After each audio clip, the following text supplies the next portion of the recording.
In this video, I will show you how to draw a circle in Microsoft Excel.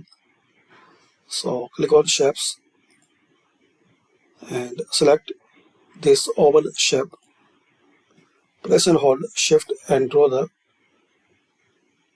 your shape in circle.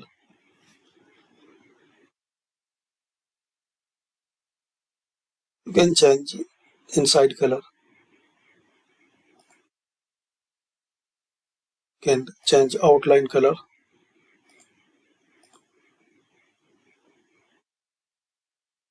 You can remove this inside background color. Select No Fill. You can change style.